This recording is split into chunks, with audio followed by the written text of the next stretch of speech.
కరేడు గ్రామంతో, గ్రామస్తులతో, రైతులతో, ఆ ప్రాంతానికి సంబంధించిన మాతృమూర్తులతో నాకున్న అనుబంధము చాలా తక్కువ రోజులైనప్పటికీ కూడా కరేడు ప్రాంతము నా సొంత జన్మభూమిలాగా నేను భావిస్తాను.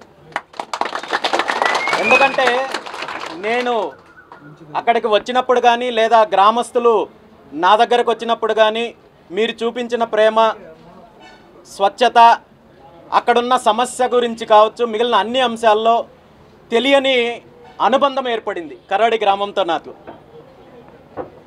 కరేడు గ్రామానికి అన్యాయం జరుగుతోంది, రైతులకు అన్యాయం జరుగుతోంది, రైతుల దగ్గర బలవంతంగా భూములు లాక్కునే ప్రయత్నం చేస్తున్నారని తెలిసినప్పుడు ఆ రోజు మాట ఇవ్వడం జరిగింది.